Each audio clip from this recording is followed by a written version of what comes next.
segala puji, hormat, dan kemuliaan hanya bagi Tuhan. Selamat pagi Bapak Ibu, puji nama Tuhan. Satu kesempatan yang indah pagi ini kita dikumpulkan di tempat ini lagi. Hari ini tepat kita memperingati hari kenaikan Tuhan Yesus. Mari kita siapkan hati kita Bapak Ibu.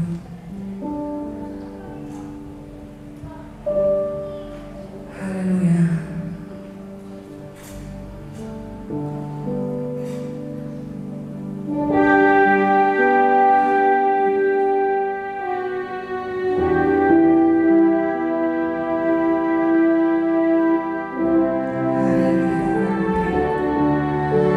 Kenaikan Tuhan Yesus. Mari ke surga.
hanya bagi Tuhan Juru Selamat kami Yesus Kristus yang sudah menjadi imam besar akibat kehidupan kami, yang menjadi jalan keselamatan bagi hidup kami untuk kami sampai kepada Bapa di surga. Terima kasih Tuhan, kami bersyukur pagi hari ini di kesempatan hari yang indah ini Tuhan, kami percaya bahwa oleh karena kemurahan Tuhan, oleh karena anugerah Tuhan saja kami ada, kami hidup, kami diberkati hari ini, dan kami mau pergunakan kesempatan di dalam kehidupan kami untuk mengikut Tuhan, memuliakan Tuhan, mengagungkan Tuhan, sebab hanya orang yang hidup yang dapat memuliakan Tuhan. Terima kasih Bapa di dalam surga, inilah kehidupan kami. Seberapa kami semua yang hadir, kami percaya kami semua siap untuk memuji dan menyembah Tuhan, dan bahkan Tuhan juga menyertai umat-umat Tuhan yang mungkin masih di tengah perjalanan. Biar kiranya Tuhan juga hendak tibakan sampai di tempat ini bersama-sama dengan kami menaikkan pujian pengagungan kepada Tuhan, dan ibadah pagi hari ini menjadi ibadah yang berkenan di hadapan Tuhan, menjadi ibadah yang kudus di hadapan Tuhan. Terima kasih Tuhan, memberkati, memakai setiap pelayan-pelayan Tuhan yang melayani, mengambil bagian tugas di dalam ibadah pagi hari ini Tuhan. Urapi bagi kuasa Roh Kudus-Mu, dan kami semua juga diurapi dengan kuasa Roh Kudus. Kami boleh bersama-sama memuji dan meninggikan Tuhan. Kami akan memulai ibadah pagi hari ini Tuhan hanya di dalam nama Tuhan Yesus Kristus. Haleluya. Amin. Haleluya. Shalom Bapak Ibu. Haleluya. Pagi ini kita mau merayakan kenaikan Tuhan Yesus, bahwa Tuhan Yesus naik ke surga untuk menyediakan tempat bagi kita. Pagi ini tidak ada alasan untuk kita mau bersuka cita, memuji, meninggikan nama Tuhan. Langit dan bumi pujilah Tuhan. Haleluya. Haleluya.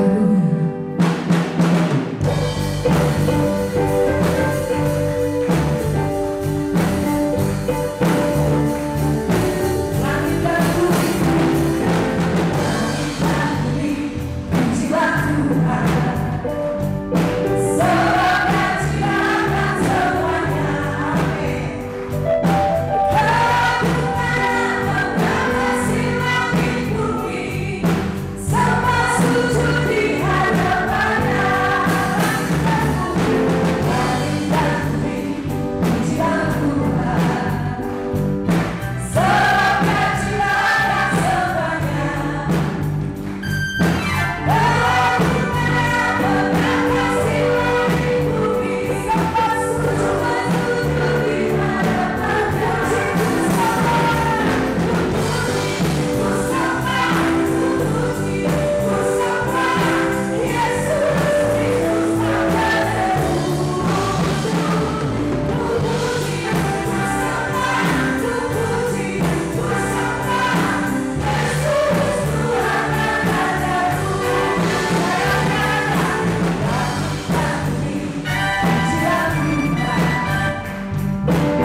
Roh Kudus di dalam hidup kita.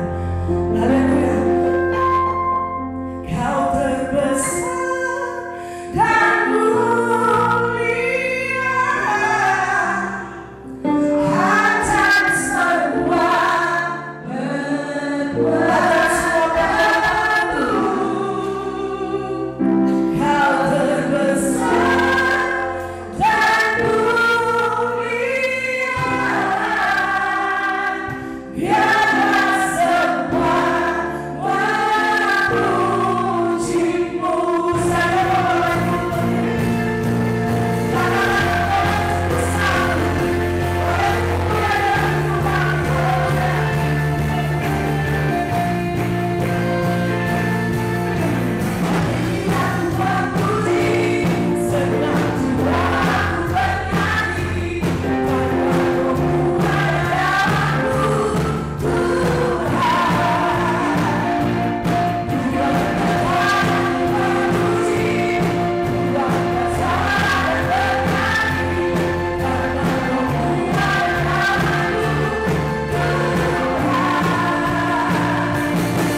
Kita mau bersukacita lagi karena Tuhan sudah naik ke surga.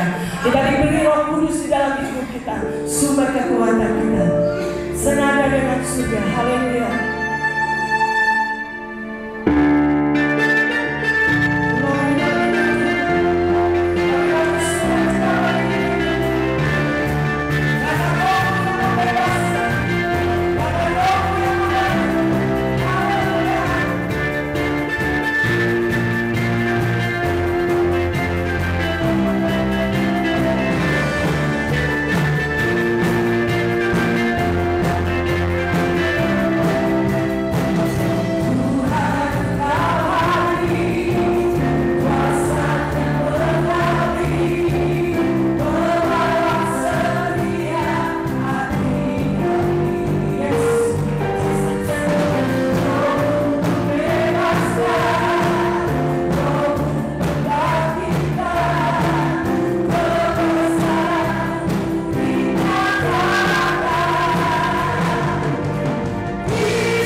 Tiba saatnya kita akan mendengarkan firman Tuhan. Karena roh yang ada di dalam hidup kita adalah roh yang hidup, yang memenuhi kehidupan kita. Haleluya. Kami mau buka hati Bapak. Kalau pagi ini Roh Kudus dicurahkan atas kami, kami mau siapkan hati kami, layakkan kami ya Yesus. Kami mau buka hati untuk jamaah, karena hanya Roh-Mu yang mampu memulihkan setiap hati, membebaskan kami dari belenggu.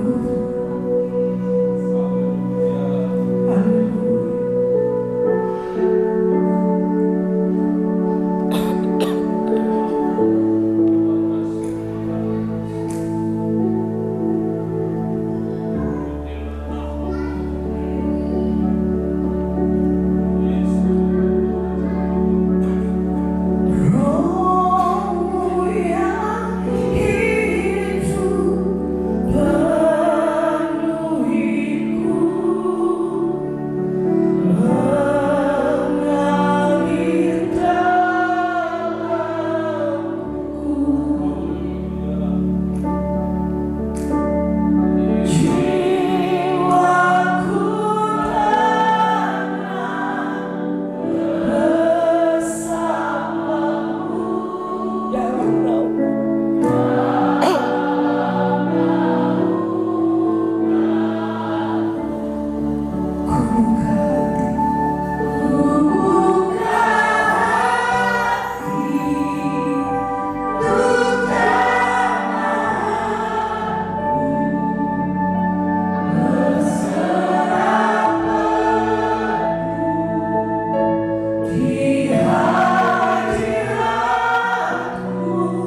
Kami jadikan hidup yang selalu menyembah-Mu Tuhan. Jadikan kami bait-Mu lebih indah dari hari ke sehari Tuhan. Kami mau pakai hidup ini untuk menjadi korban syukur yang menyenangkan hati Tuhan. Bapa, mari berkati kami saat ini. Kami butuh kuasa-Mu Tuhan. Kami perlu uluran tangan-Mu Tuhan. Sebab kami harus akui kami tidak berdaya, kami tidak punya apa-apa, tidak punya kekuatan untuk kami sanggup menghadapi akhir zaman yang ada dalam kehidupan kami saat ini. Namun kami percaya bahwa di dalam Tuhan kami cakap menanggung segala sesuatu. Mari berbicara lebih indah melalui kebenaran firman-Mu. Sampaikan isi hati Tuhan bagi setiap kami. Di momen di mana kami memperingati Engkau sudah naik ke sorga. Engkau naik ke sorga dengan segala kemuliaan-Mu. Dan kami bersyukur kami punya Tuhan yang hidup saat ini. Kami bersyukur kami punya Tuhan yang hidup, bahkan hidup dalam setiap kehidupan kami. Terpujilah nama-Mu. Dan saatnya kami akan dengar dan kami terima firman-Mu seutuhnya. Di dalam nama Yesus Kristus Tuhan dan Juru Selamat kami berdoa. Haleluya. Amin. Puji Tuhan. Shalom. Selamat pagi kita semua. Dan kita patut bersyukur kalau hari ini kita kembali boleh duduk di rumah Tuhan, di tempat ini, untuk kita memperingati kenaikan Tuhan kita Yesus Kristus ke sorga. Kenaikan Yesus Kristus ke sorga membuktikan bahwa Dia Tuhan, membuktikan bahwa janjinya itu ya dan amin. Dan kita patut bersyukur sebab kita punya Tuhan yang luar biasa, yang mampu mengalahkan maut. Bapak Ibu jemaat yang diberkati Tuhan, saya tidak tahu kekristenan saudara sudah berapa lama. Ada yang baru jadi orang Kristen yang hadir saat ini, artinya sebelumnya dia bukan agama Kristen. Ada? Tidak ada ya.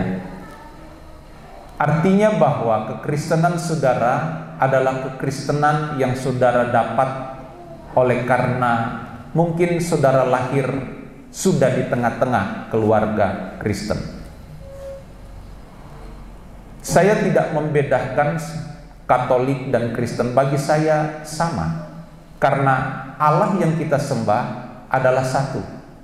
Yang dibedakan hanyalah doktrin dan seremonial dalam tata cara ibadah. Yang saya maksud adalah sebelum ini, jika ada di antara saudara yang berkeyakinan lain selain Kristen, ada? Tidak ada ya? Baik. Kenapa saya tegaskan hal ini? Karena saya mau persoalkan tentang kekristenan kita saat ini. Kekristenan yang saudara, bahkan saya juga secara pribadi lahir di tengah-tengah keluarga Kristen. Jadi Kristen yang saya miliki adalah Kristen karena dari orang tua. Bapak Ibu, ini bagus. Ini luar biasa. Karena kekristenan yang kita miliki adalah kekristenan yang sudah turun-temurun dari nenek moyang kita. Tetapi jika saya memperhatikan kekristenan yang model seperti ini, sangat membahayakan jika kita tidak benar-benar mengerti apa itu Kristen. Orang yang dari lahir sejak Kristen, di satu sisi dia harus mengucap syukur karena bukan dia yang memilih jadi Kristen, tapi karena memang campur tangan Tuhan. Tetapi di satu sisi, kekristenan yang diterima sejak lahir ini sebenarnya perlu diperjuangkan secara benar-benar. Berbeda dengan orang yang dalam perjalanan hidupnya sebelumnya bukan pemeluk agama Kristen, tapi oleh karena sesuatu hal dia mengalami satu terobosan yang dikerjakan oleh Allah, sehingga dia melihat bagaimana besarnya campur tangan Tuhan yang dia tahu, dia kenal, sehingga dia memilih jadi Kristen. Perhatikan, dia memilih jadi Kristen. Artinya bahwa sebelum dia menjatuhkan pilihan, dia telah menghitung besar untung ruginya bagaimana jadi Kristen. Satu, kalau dia di luar kepercayaan Kristen, maka satu hal yang pasti dia akan hadapi, penolakan dari keluarga. Dan ini konsekuensi yang akan dia hadapi. Dan cerita ini banyak kita dengar, kita tahu di luar sana. Belum lagi konsekuensi-konsekuensi yang lain yang akan dia terima di kemudian hari. Oleh karena pemilihan imannya dia jatuhkan untuk hidup jadi orang Kristen. Beda dengan kita. Kita nggak ada konsekuensi, seakan-akan nggak ada konsekuensi yang kita harus pikul, yang harus kita tanggung. Karena memang sejak lahir kita sudah jadi Kristen.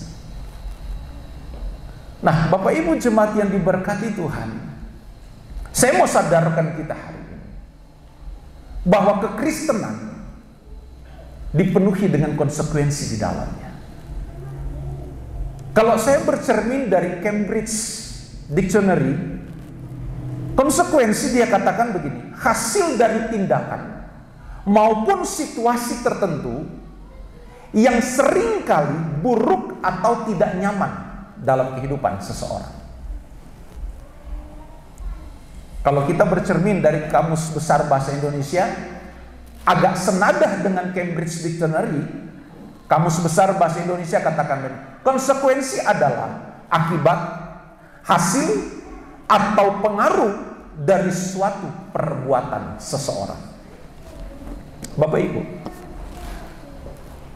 kenaikan Kristus ke sorga itu satu hal yang dahsyat, satu hal yang luar biasa, yang semestinya orang Kristen dari hari ke hari harus bisa mengerti tentang bagaimana kenaikan Kristus itu ke sorga. Ada satu pernyataan Yesus yang luar biasa yang saya boleh angkat menjadi ayat pokok kita pagi hari ini di dalam Injil Yohanes pasalnya yang ke-18. Di dalam pasal 18 Injil Yohanes ayatnya yang ke-36, Yesus katakan begini, Bapak Ibu. Kalau saudara ingat perkataan Yesus, Yesus sampaikan perkataan ini di dalam Injil Yohanes pasal 18 ayatnya yang ke-36 demikian. Jawab Yesus, "Kerajaanku bukan dari dunia ini. Jika kerajaanku dari dunia ini, pasti hamba-hambaku telah melawan. Supaya aku jangan diserahkan kepada orang Yahudi. Akan tetapi kerajaanku bukan dari dunia ini." Bapak Ibu jemaat yang diberkati Tuhan, saya mau bawa saudara ada di posisi Yesus pada saat itu. Saya coba bawa saudara seakan-akan saudara berdiri di samping Yesus ketika Yesus menyampaikan statementnya ini di hadapan Pilatus. Pilatus seorang wali negeri atau wakil pemerintah Roma yang sangat dibesar-besarkan saat itu. Yesus ada di hadapan Pilatus, dan Yesus tahu bahwa tidak lama setelah semuanya akan dia hadapi adalah salib. Yesus tahu apa yang akan dia hadapi. Bapak Ibu, saya membayangkan begini, betapa luar biasa pernyataan Yesus di hadapan Pilatus. Setelah berbagai macam pertanyaan dilontarkan Pilatus kepada Yesus, Yesus menyampaikan pernyataan, "Kerajaanku bukan dari dunia ini.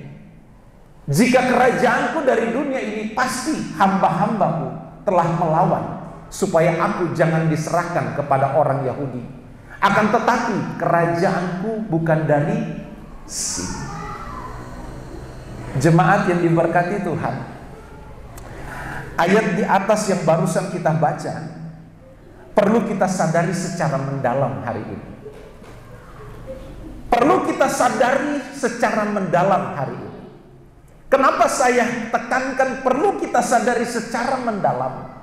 Karena dari pernyataan Yesus di hadapan Pilatus ini terkandung suatu konsekuensi bagi kita sebagai pengikut-pengikutnya. Siapa yang sudah benar-benar milih jadi Kristen hari ini? Coba saya mau yakinkan diri saya, saudara benar Kristen gak? Coba angkat tangan. Saya ragu soalnya. Coba. Tapi sebelum saudara angkat tangan, saudara pikir dulu benar-benar. Pikir baik-baik. Benar gak saya Kristen ya? Karena sebelum saya lanjut pernyataan Yesus ini untuk kita lihat bersama, ada satu konsekuensi besar terkait kita sebagai pengikut-pengikutnya hari ini. Sekali lagi, siapa orang Kristen di sini? Angkat tangan.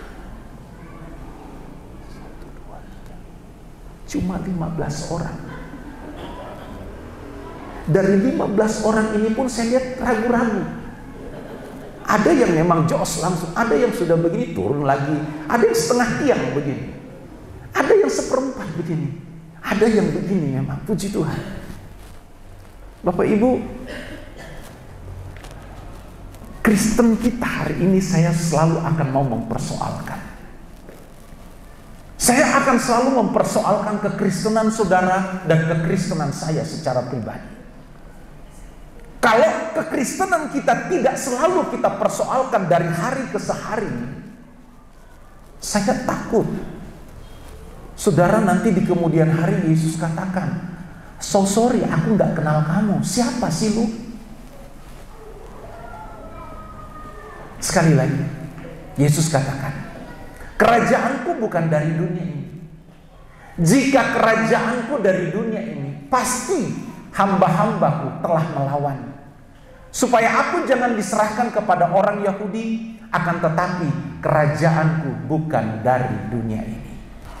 Bapak Ibu, senada dengan pernyataan Yesus dalam Injil Yohanes pasal 18 ayat 36 ini, kalau saudara nanti ada waktu sebentar setelah pulang gereja ini, di rumah, di toko, dalam perjalanan, coba saudara buka Injil Yohanes pasal 17. Ada panjang lebar doa Yesus terkait murid-muridnya. Dari Injil Yohanes pasal 17 ada kurang lebih 5 kali Yesus menekankan bahwa dia bukan dari dunia ini. Ada kurang lebih 5 atau 6 kali Yesus tekankan di dalam doanya kepada Bapanya bahwa Yesus sadar bahwa dia bukan dari dunia ini. Bapak Ibu, seharusnya kita pun harus memiliki prinsip seperti yang disampaikan Yesus di hadapan Pilatus.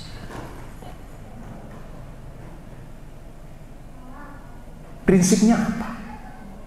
Kalau kita katakan kita pengikut Kristus, maka kita pun harus berani katakan hari ini, kerajaanku bukan di dunia ini, tapi di sorga.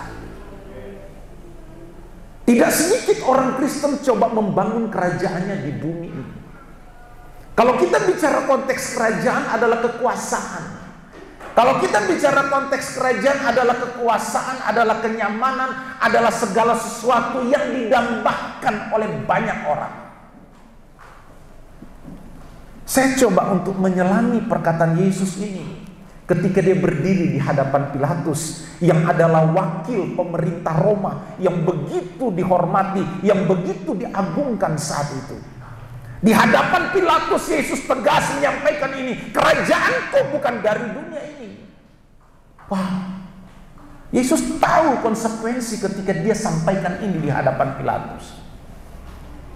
Yesus tahu akibat pernyataan yang akan dia sampaikan di hadapan Pilatus akan bisa membuat Pilatus itu tersinggung.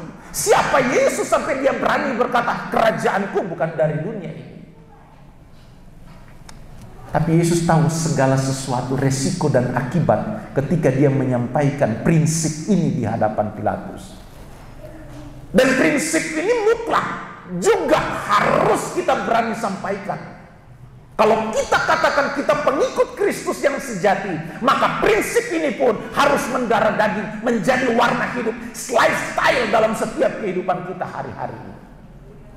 Kerajaanku bukan dari dunia ini. Bapak Ibu jemaat yang diberkati Tuhan, dengan segala ketegasan dan wibawa serta otoritas yang dimiliki Yesus, Yesus sampaikan ini di hadapan petinggi negeri saat itu. Sekali lagi saya mau katakan, adakah prinsip ini pun mau kita hidupi hari ini? Inilah konsekuensi kita. Sebagai pengikut Kristus, kita katakan aku orang Kristen, aku pengikut Kristus yang sejati. Maka ini pun harus menjadi warna dalam setiap kehidupan kita. Kerajaanku bukan dari dunia ini. Itu sebabnya kenapa orang Kristen enggan meninggalkan dunia ini, karena dia sudah membangun kerajaannya di dunia ini. Di mana harta kita berada, di situ hati kita terpaut. Bapak Ibu jemaat yang diberkati Tuhan, setegas Yesus katakan di hadapan Pilatus bahwa kerajaannya bukan dari dunia, itu artinya bahwa Yesus siap menanggung segala resiko dan akibat serta konsekuensi apa yang dia akan hadapi setelahnya. Bapak Ibu jemaat yang diberkati, di momen ini, dalam kita merayakan kenaikan Yesus Kristus ke sorga, mari kita membuat kekristenan kita semakin bergairah hari-hari ini. Saya takut kekristenan kita mulai luntur. Saya khawatir kekristenan kita mulai pudar warnanya. Saya takut jangan-jangan sampai kekristenan kita tidak semakin indah di akhir zaman ini, tapi semakin merosot. Karena kita nggak punya dasar yang teguh dalam membangun kekristenan kita. Inilah yang tadi saya katakan, inilah aspek negatif dalam kehidupan kekristenan seseorang yang dia terima karena Kristennya dari turunan nenek moyang. Karena dia tidak pernah memilih. Karena kalau kita bicara pilihan, itu menanggung segala akibat dan konsekuensi dalam hidup kita. Itu sebabnya banyak orang Kristen yang asal jadi Kristen, karena dia tidak memahami konsep pemilihan atau memilih Kristus sebagai Tuhan dan Juru Selamat. Beda dengan orang yang tidak kenal Kristus pada mulanya, tapi karena campur tangan Tuhan dia mengalami mujizat, dia mengalami pemulihan, itu sampai mati dia tetap berpegang teguh kepada imannya. Apapun tantangan, apapun konsekuensinya. Dan hari ini saya mau tantang kita hari ini. Mari kita tetapkan pilihan kita. Kita jadi Kristen bukan karena sejak lahir, tapi kita jadi Kristen hari ini karena aku memilih Kristus sebagai Tuhan dan Juru Selamatku. Bapak Ibu jemaat yang diberkati Tuhan, Yesus katakan, kerajaanku bukan dari dunia ini. Karena seandainya kerajaanku dari dunia ini, maka murid-muridku, pengikut-pengikutku akan melawan. Tapi karena kerajaanku bukan dari dunia, sehingga pengikut-pengikutku tahu apa yang mereka harus lakukan. Bapak Ibu, ada terkandung satu pembelajaran yang dahsyat, yang besar dari konteks khotbah pagi hari ini. Apa itu? Yang saya mau persoalkan begini. Bagaimana mengaplikasikan, menghidupi konsekuensi sebagai pengikut Kristus atau sebagai orang Kristen dalam menjalani kekristenan hari demi hari. Saudara siap nggak menjalani konsekuensi saudara sebagai pengikut Kristus hari ini? Yang siap, coba beri sorak-sorai bagi Tuhan. Yes. Entah saudara ngerti 100% atau 70%, saya nggak ngerti hari ini. Saya juga lihat tepuk tangan saudara kok gimana gitu ya. Oke, gimana mengaplikasikan? Gimana kita menghidupi segala konsekuensi kita sebagai pengikut Kristus hari ini? Saya pun menghidupi ini hari-hari ini. Yang pertama, konsekuensi yang harus kita sadari ketika Kristus naik ke sorga, dalam kehidupan kekristenan kita Apa yang perlu kita perhatikan? Saya kutip satu ayat dalam Injil Lukas pasal 22. Saya mulai dari sini. Karena dari sinilah kita akan melihat bagaimana titik ketegasan Kristus ketika dia memilih untuk melakukan kehendak Bapanya di sorga. Lukas pasal 22 ayat 42. Alkitab katakan apa di sana? Jawab Yesus. Lukas pasal 22 ayat 42. Ya Bapa, jikalau engkau mau, ambillah cawan ini daripadaku. Tetapi bukanlah kehendakku, melainkan kehendakmu lah yang jadi. Ini konsekuensi besar bagi pengikut-pengikut Kristus di akhir zaman. Apa konsekuensi yang harus kita hadapi? Apa yang harus kita tanggung? Apa yang ada di dalam perjalanan kekristenan kita sejak Yesus naik ke sorga? Ini yang perlu kita sadari.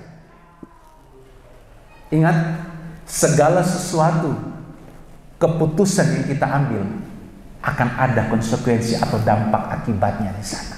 Nah, sebagai orang Kristen, sebagai pengikut Kristus, sejak Kristus naik ke sorga, gereja harus menghidupi hidup Kristus di dalamnya. Salah satunya, Yesus katakan ketika dia berdoa di Taman Getsemani. Kita tahu bahwa Yesus menaikkan doanya dengan segala tekanan, dengan segala pergumulan yang berat.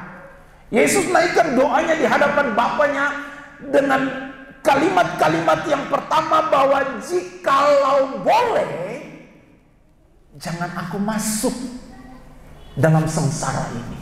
Jikalau boleh cawan ini lalu daripadaku. Cawan itu melambangkan penderitaan yang akan Yesus hadapi.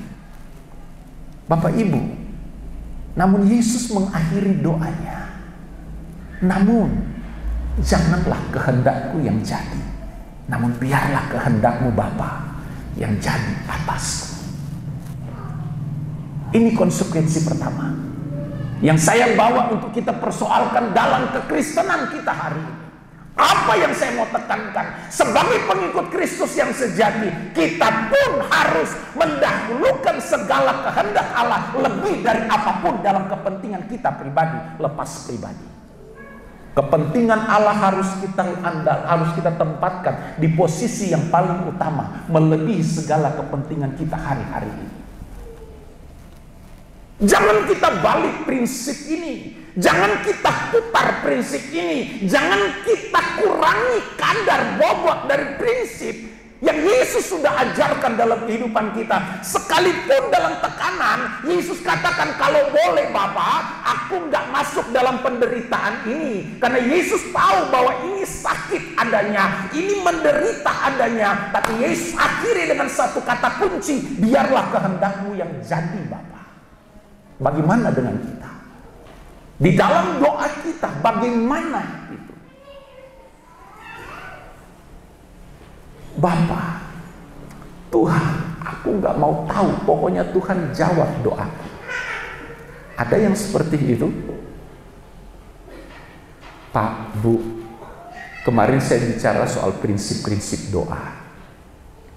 Doa itu dalam Injil Matius pasal 7, jelas di situ doa itu suatu perintah. Saya tekankan bahwa doa itu adalah perintah. Perintah itu hukumnya wajib. Jika perintah atau kewajiban kita langgar, apa jawabannya? Apa? Berdosa kita jika kita tidak memahami konsep doa secara benar. Jadi prinsip ini yang perlu kita pikirkan, kita persoalkan. Inilah akibat, inilah konsekuensi yang harus dihadapi gereja, yaitu saudara dan saya ketika memilih jadi pengikut Kristus. Maka segala kepentingan Allah lah yang harus kita dahulukan melebihi segala kepentingan kita. Maksudnya apa, Om? Maksudnya begini, dalam segala aktivitas gerak hidup kita, tempatkanlah Tuhan di atas segala-galanya. Dalam segala pekerjaan kita, dalam segala pelayanan kita, dalam segala gerak hidup kita, pikiran, perkataan, tindakan kita, kalau bisa dan harus bisa, kita harus mempermuliakan Tuhan di dalamnya. Om, bagaimana dengan kebutuhan, keperluan, kepentingan saya, Om? Tuhan lebih handal untuk menjawab segala kebutuhan kita. Tuhan lebih mahir. Tuhan spesialisnya untuk menjawab segala kebutuhan, untuk menjawab segala persoalan, untuk menjawab segala tantangan. Itu bagian Tuhan untuk Tuhan kerjakan dalam hidup kita. Bagian kita adalah menempatkan urusan Tuhan melebihi segala urusan kita.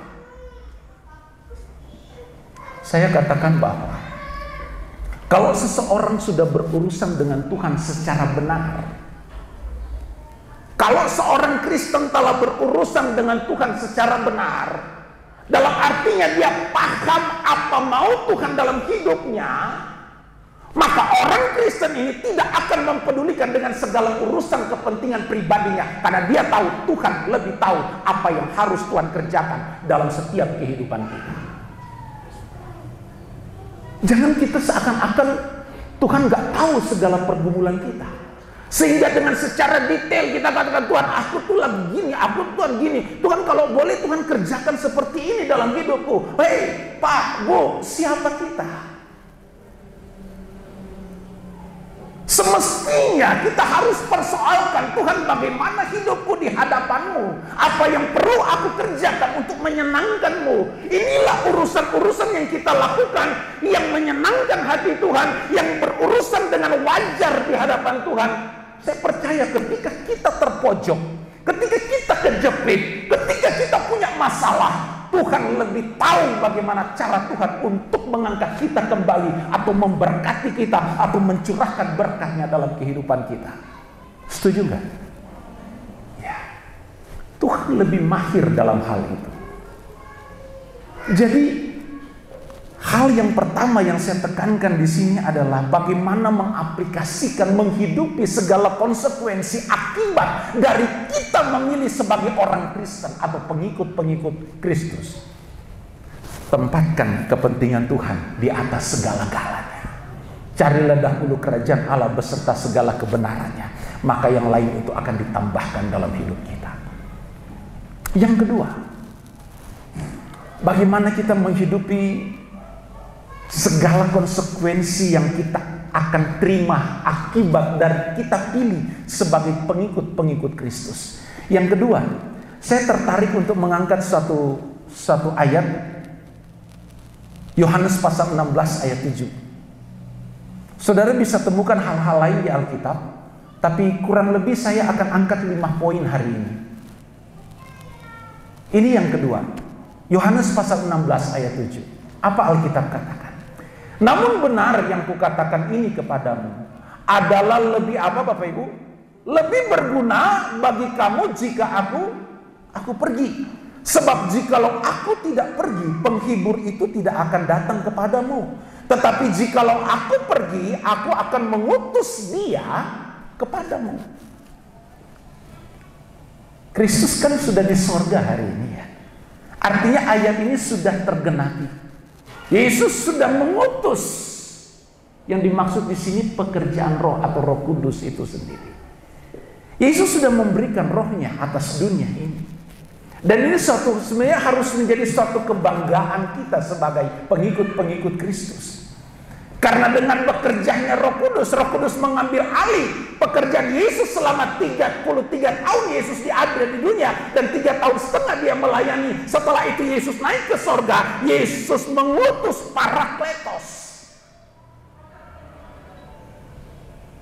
Parakletos, Roh Kudus, pendamping kita. Dia yang akan menuntun kita dari kebenaran lepas kepada kebenaran yang lain. Artinya Roh Kudus yang ada dalam kehidupan gereja hari ini suatu berkat yang luar biasa, anugerah yang dahsyat yang Tuhan berikan. Nah, saya mau tarik saudara untuk memahami. Inilah konsekuensi yang berikut yang saudara harus camkan, mengerti dan sadari ini. Sebagai pengikut Kristus yang setia, pengikut Kristus yang luar biasa, konsekuensi saudara dan saya sebagai pengikut Kristus yang kedua, kita harus membawa hidup kita untuk dipimpin dan dituntun oleh Roh Kudus. Bapak Ibu, kalau kita persoalkan ini, dipimpin dan dituntun oleh Roh Kudus, pertanyaannya sederhana. Seberapa banyak kita di antara yang hadir hari ini yang yakin? Saya yakin-yakinnya bahwa hidupku sudah aku berikan untuk Tuhan dan dipimpin oleh Roh Kudus. Kita sama-sama angkat tangan. 1, 2, 3. Masya Allah.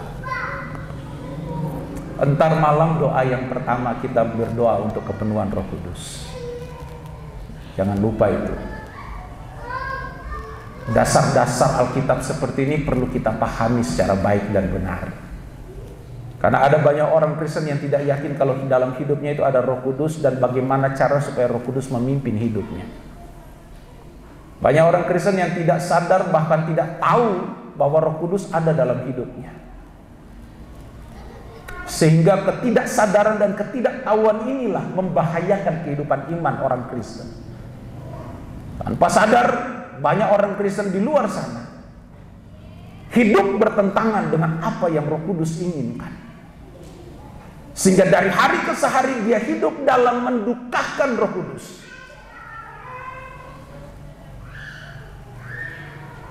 Ini perlu disadarkan lagi hari ini.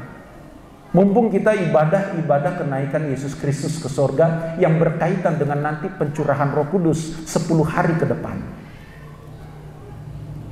Dalam momen waktu itu. Tapi hari ini Roh Kudus bukan nanti kita tunggu 10 hari ke depan. Roh Kudus sudah tercurah atas dunia ini. Bapak Ibu, inilah konsekuensi berikut yang perlu kita ngeh hari ini. Apa itu? Roh Kudus sudah diberikan. Dan maukah kita menerima anugerah ini dalam hidup kita? Yaitu kita libatkan Roh Kudus sepenuhnya untuk memimpin pikiran, perkataan, dan tindakan kita dari hari ke hari, dari pagi, malam, dan seterusnya sampai Maranatha, Tuhan datang kali yang kedua. Saudara bersedia nggak hari ini? Untuk hidup kita benar-benar kita serahkan untuk Roh Kudus mengambil alih setiap langkah hidup, pikiran, kehendak kita, supaya hidup kita senantiasa hidup yang menyenangkan hati Tuhan. Inilah konsekuensi saudara dan saya sebagai pengikut Kristus. Dan bagaimana jika konsekuensi ini tidak terpenuhi dalam hidup kita hari ini? Saya percaya bahwa saudara tahu alur jawabannya harus kemana. Bapak Ibu, kita renungkan hari ini. Karena Alkitab katakan bahwa Roh Kudus itu sebagai penghibur. Dan dia akan datang untuk melakukan pekerjaan Tuhan, untuk menyempurnakan segala sesuatu. Sebab jika aku tidak pergi, penghibur itu tidak akan datang. Tetapi jikalau aku pergi, aku akan mengutus dia kepadamu. Nah, ada kalimat yang indah kalau kita sedikit untuk persoalkan dalam ayat ini. Adalah lebih berguna bagi kamu. Jadi pekerjaan Roh Kudus yang Tuhan berikan atas gerejanya akan memperdayakan kita untuk hidup kita itu berkenan di hadapan Tuhan. Kita berguna. Berguna dalam hal apa? Untuk pekerjaan Tuhan semakin dahsyat di muka bumi ini. Dan untuk kita mengerti bahwa dunia ini telah dikuasai oleh dosa. Bahwa dunia ini akan dihukum di kemudian hari. Dan oleh karena pekerjaan Roh Kudus kita mengerti ada penghakiman di akhir zaman. Itu semua kita mengerti kenapa? Karena ada Roh Kudus di tengah-tengah kita. Roh Kuduslah yang akan menginsafkan manusia bahwa dunia ini telah jatuh di dalam dosa. Roh Kuduslah yang akan mengajar kita bahwa akibat dosa ada penghukuman yang kekal. Dan Roh Kudus juga yang mengajarkan kita bahwa ada pengampunan di dalam Kristus. Nah, inilah kebergunaan Roh Kudus dalam kehidupan orang percaya. Maka dari itu orang percaya yang tidak mengandalkan pekerjaan roh, hidupnya pasti amburadul, semau-maunya dia. Mau hidup, mau bikin apa, terserah dia. Tapi kalau Roh Kudus benar-benar dia bekerja saja orang itu menyerahkan hidupnya, dipimpin, dituntun oleh Roh Kudus, maka Roh Kudus akan bekerja sama dengan orang itu untuk menyadarkan bahwa ada dosa di dunia ini akibat dosa adalah maut, dan setelah itu ada penghukuman di akhir zaman, dan setelah semua ini terlaksana akan ada pemisahan antara orang benar dan orang yang tidak benar di hadapan Tuhan. Ini semua cara kerja Roh Kudus untuk menginsafkan dunia. Di dalam dunia ada saudara dan saya. Jadi konsekuensinya kalau menurut saya hari ini akan terasa berat jika orang Kristen yang tadi saya katakan dia tidak sungguh-sungguh memilih Kristus sebagai Tuhan dan Juru Selamat. Kalau orang Kristen yang benar-benar memilih Kristus sebagai Tuhan satu-satunya dalam hidupnya, maka sekalipun perintah dan ketetapan hukum Tuhan ini dinyatakan atas gereja, dia akan bersuka cita melakukan segala sesuatu yang Tuhan inginkan. Karena Alkitab katakan Roh Kuduslah yang akan mengajar kita, yang akan menuntun kita. Kalau kita mau memberi diri untuk kita diperdaya oleh Roh Kudus, artinya Roh Kudus akan memperdayakan kita untuk jadi hidup berkenan di hadapan Tuhan. Tapi kalau kita nggak mau, itu pun kembali ke kehendak bebas kita. Bapak Ibu jemaat yang diberkati Tuhan, konsekuensi yang kedua, sekarang yang ketiga. Bagaimana kita menghidupi segala konsekuensi akibat dari ketika kita memilih menjadi pengikut Kristus. Yang ketiga,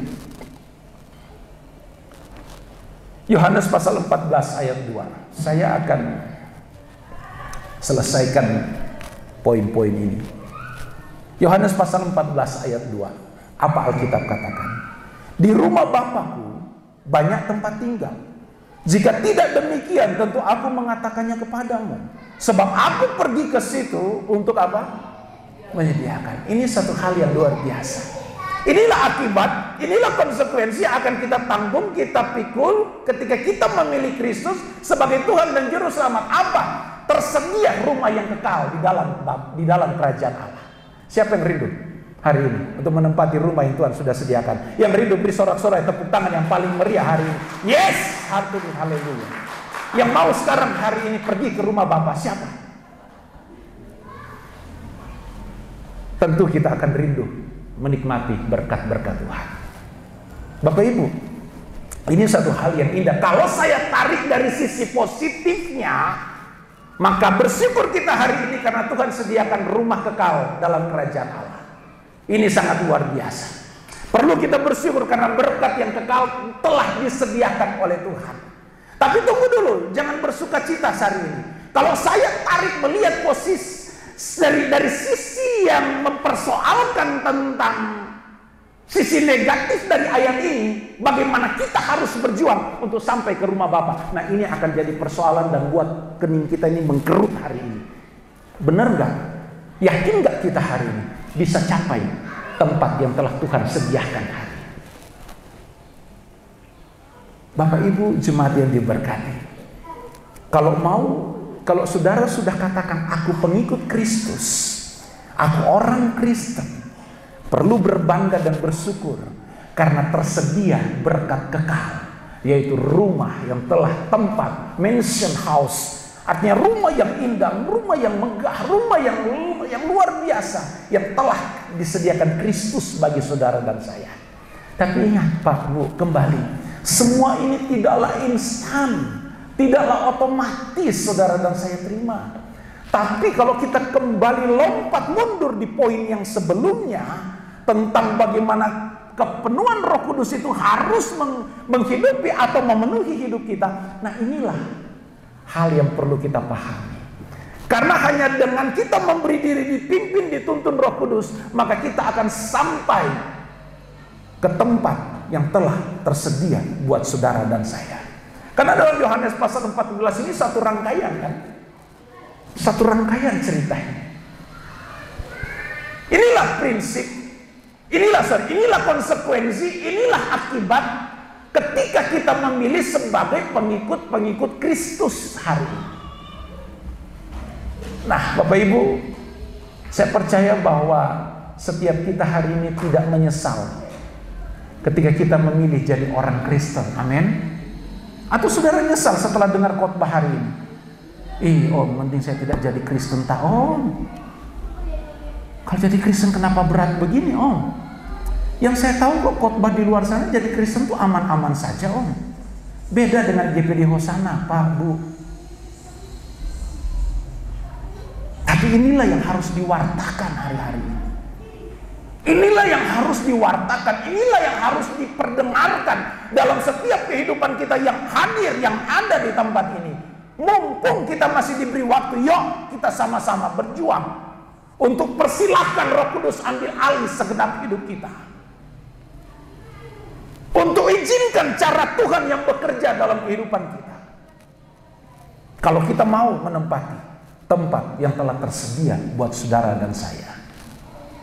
Dan inilah konsekuensinya jadi orang Kristen. Kita sudah disiapkan Tuhan yang tempat yang luar biasa. Ini satu kebanggaan, ini satu hal yang dahsyat. Ini satu kemurahan Tuhan yang luar biasa. Dan mari sampai Tuhan datang, kita tetap mempertahankan iman kita. Terpujilah nama Tuhan. Yang keempat. Yang tadi keberapa? Yang tadi poin yang barusan keberapa? Keberapa? Puji Tuhan, ternyata saudara dengar khotbah saya. Kalau ada yang bilang 2, saya ulang lagi yang kedua. Yang keberapa sekarang? Yang keberapa? 4 ya. Jangan mundur ya. Waktu sudah tidak cukup soalnya. Yang keempat. Masih dalam Yohanes pasal 14. Lompat turun 1 ayat. Ayat 3. Apa Alkitab katakan? Dan apabila aku telah pergi ke situ dan telah menyediakan tempat bagimu, aku akan datang kembali dan membawa kamu ke tempatku, supaya di tempat di mana aku berada, kamu pun berada. Singkat aja ya. Inilah konsekuensi berikut sebagai pengikut-pengikut Kristus yang perlu kita syukuri. Bahwa Kristus ketika selesai melakukan sebagiannya, dia akan kembali datang untuk menjemput kita. Siapa yang siap dijemput? Siapa yang siap? Masih mikir. Tapi inilah hal yang dahsyat. Akibat konsekuensi yang indah menurut saya. Maka dari itu persiapkanlah hidup kita mulai saat ini. Kapan kita mulai berjuang? Saat ini. Jangan ada pemikiran nanti setelah mati masih ada kesempatan untuk memulihkan keadaan kita. Nothing, tidak ada itu. Tidak ada kesempatan-kesempatan seperti itu di dalam dunia orang mati.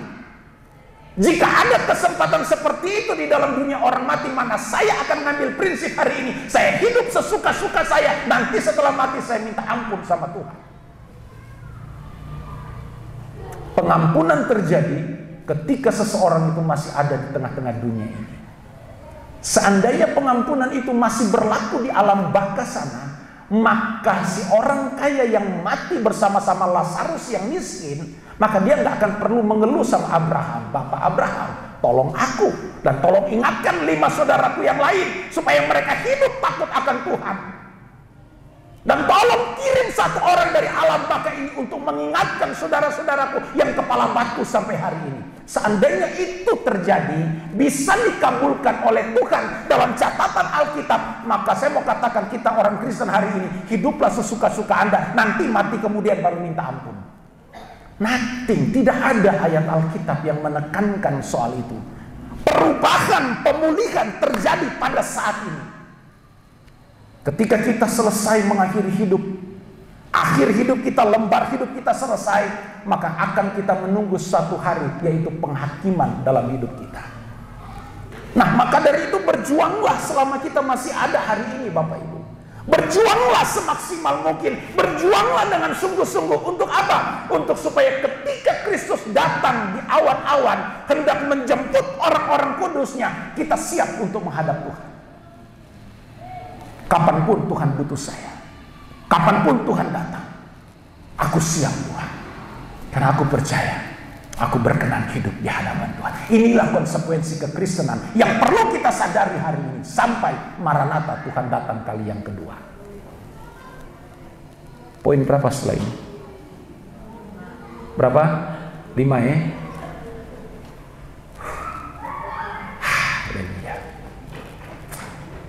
Saya masih semangat loh ini. Saya masih bisa tambah 5 poin dah. Kan tanggal merah hari ini. Siapa yang hari ini setelah ini mau aktivitas? Coba angkat tangan. Ada yang setelah ini mau aktivitas, mau kerja, mau kemana? Coba angkat tangan. Nggak ada? Oh, yang angkat tangan, oke, setelah ini pulang 5 poin aja. Yang nggak angkat tangan masih sambung kita. Ya saudara nggak ada kegiatan di luar kan? Puji Tuhan. Masih sebagian besar. Hanya 3 orang setelah 5 poin, saudara, saya berdoa secara khusus saudara pulang lebih dulu. Oke, yang kelima. Terakhir. Wahyu. Karena yang terakhir kita ambil kitab yang terakhir aja ya, Wahyu pasal 5. Wahyu pasal 5. Wahyu pasal 5 ayat 5 aja sebagai ayat pokok untuk poin yang ini. Wahyu pasal 5 ayat 5 kita baca sama-sama yuk. Kita baca sama-sama. 2, 3. Lalu berkatalah seorang dari tua-tua itu kepadaku, jangan engkau menangis. Sesungguhnya singa dari suku Yehuda, yaitu tunas Daud, telah menang, sehingga ia dapat membuka gulungan kitab itu dan membuka ke-7 meterainya. Bapak Ibu, Yesus naik ke sorga, membuktikan dia Tuhan. Boleh katakan amin? Yesus naik ke sorga, dan nanti pada akhir zaman Yesus akan berperang dengan pengikut-pengikutnya, akan mengalahkan penguasa dunia ini, dan iblis atau naga tua itu akan dicampakkan untuk selama-lamanya. Apa yang saya mau katakan di poin yang terakhir ini? Konsekuensi kita sebagai pengikut Kristus hari ini yang perlu kita sadari, ketika Yesus naik ke sorga, apa yang terjadi? Di penghujung zaman, Yohanes melihat suatu fenomena. Oleh karena pekerjaan roh, oleh karena dikuasai, diliputi oleh roh Allah, Allah memperlihatkan suatu perkara ajaib yang akan terjadi atas dunia. Apa?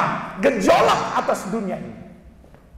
Dan yang melegalkan gejolak ini terjadi apa? Siapa yang melegalkan? Siapa yang mengizinkan gejolak itu terjadi atas dunia? Yesus sendiri yang mampu membuka ke-7 kitab yang termeterai. Ketika meterai itu terbuka oleh Yesus, oleh kuasanya, apa yang terjadi? Kuda putih, kuda hitam, kuda kelabu, kuda merah, dan lain sebagainya. Ada 5. 5 kuda menggambarkan kekuatan yang nanti akan dihadapi oleh dunia, akan menguasai dunia ini. Berbagai macam gejolak terjadi atas dunia ini.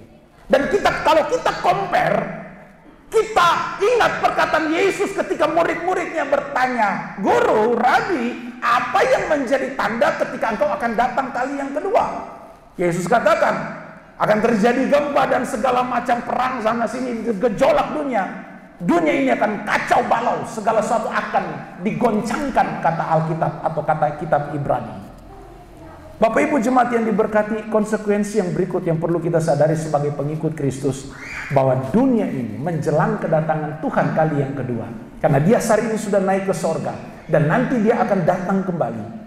Apa yang perlu kita perhatikan? Gejolak akan terjadi atas dunia ini.